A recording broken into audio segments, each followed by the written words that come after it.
दोस्तों नमस्कार, colonel Ajay C Ajay astro money group first global astro finance digital channel से आपसे मुखातिब होता हूँ। आज 3 अक्टूबर 2024।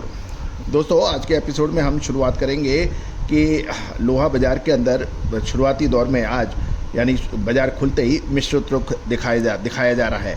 कहीं गिरावट है और कहीं मजबूती। देखिए कहाँ पर क्या हुआ। साथ साथ आपको याद होगा लगभग 15 दिन पहले हमने आपको अपडेट देते हुए कहा था कि निचले स्तर पर लोहे के दामों में तेज़ी आ सकती है और पिछले लगभग 7-8 दिनों में एक तूफ़ानी तेज़ी लोहा बाज़ार में देखी गई। चाहे वो टीएमटी सरिया हो, इनगट हो, बिलेट हो या फिर एंगल हो, गर्डर हो, सब में शानदार तेज़ी दर्ज हुई। दोस्तों अब आगे क्या होने की संभावना है, फिर अब आप अपडेट याद रखिए। दोस्तों तेज़ी आने के बाद तेज़ी और मंदी आने के बाद मंदी कहने से कभी कुछ नहीं होता। जब बाज़ार तेज़ हो रहे हैं उस समय यदि आपको कोई तेज़ी बोल रहा है या जब बाज़ार मंदे हो रहे हैं तो उसके में मंदी बोल रहा है तो वो लोहा बाज़ार के लिए विश्लेषण नहीं है। विश्लेषण लोहा बाज़ार में तभी है जब आपको 10 से 15 दिन पहले अग्रिम अनुमान मिले कि कहाँ से तेज़ी आने की संभावना है, तभी आप माल खरीद सकते हैं। और यदि मंदी की आकांक्षा अगले 10 से 15 दिन में है तो आप समय से माल बेच सकते हैं। तेज़ी आने के बाद आपको कोई पिछले दामों में माल नहीं देगा या मंदी आने के बाद कोई आपसे तेज़ दामों में माल नहीं खरीदेगा। तो दोस्तों देश दुनिया का पहला चैनल है जो तेज़ी आने से पहले लोहा और मेटल के अंदर आपको तेज़ी का अग्रिम अनुमान देती है या मंदी का अनुमान देती है। 10 में से 8 या 9 बार हमारे सटीक अनुमान गए हैं और देश विदेश से, चाहे वो चाइना हो, कोरिया हो, जापान हो, पाकिस्तान हो, बांग्लादेश हो या फिर नेपाल, सभी जगह से लोहा बाज़ार की अग्रिम विश्लेषण के लिए हमारे सब्सक्राइबर्स बढ़ रहे हैं।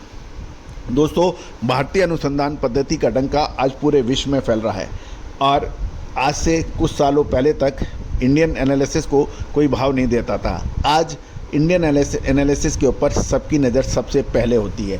तो दोस्तों यदि आप स्टॉकिस्ट हैं, होलसेलर्स हैं, प्लांट चलाते हैं या फिर एज ए रॉ मटेरियल लोहा आप खरीदते हैं तो हमारी विशेष रिसर्च रिपोर्ट के लिए आप संपर्क कर सकते हैं। नंबर स्क्रीन पे दिए हुए हैं। कृपया रिटेल छोटे व्यापारी संपर्क ना करें। जानिए आज के ताज़ा भाव।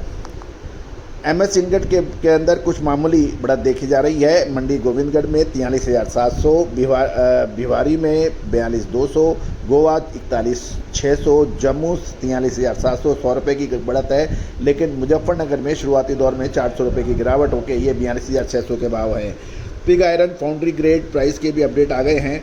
जालंधर 43,500, कोई परिवर्तन नहीं। बटाला में पिग आयरन फाउंड्री के अंदर 300 की गिरावट के साथ 43,500। लुधियाना में भी 43,300 के भाव हैं, 43,200 के भाव हैं, गिरावट के साथ 300 रुपये pig iron foundry. Pig iron steel grade price के भी आ गए हैं। जलंधर 40,500, 200 की गिरावट। बटाला 40,500, 300 की गिरावट। लुधियाना 40,200, 300 की गिरावट। पुराने लोहे के भाव के अंदर भी कुछ मामूली कोई बड़ा भी चेंज नहीं आया है। मंडी गोविंदगढ़ पुराना लोहा 32,500 है, 100 की तेज़ी है। मेल्टिंग स्क्रैप 36,000, 100 की तेज़ी। एंड कटिंग 37,500, 100 की तेज़ी। सीआरसी स्क्रैप 100 की तेज़ी। भिवारी के अंदर 30,000 के भाव हैं, कोई चेंज नहीं। रायपुर 35,500, दिल्ली 37,600, यहाँ 100 रुपये की गिरावट है। जालना सुपर 33,800, जालना मेल्टिंग 34,800 और इंदौर पुराना लोहा 34,500 पर शुरुआती घंटों के अंदर ट्रेड के समाचार मिल रहे हैं। दोस्तों उम्मीद है कि हमारे ये मेटल के शो आपको अच्छे लगते होंगे। हमने आपको कॉपर और स्टील में तेज़ी का अग्रिम अनुमान दिया था जो कि अक्षर सत्य साबित हुआ था। All the very best, good luck, happy trading.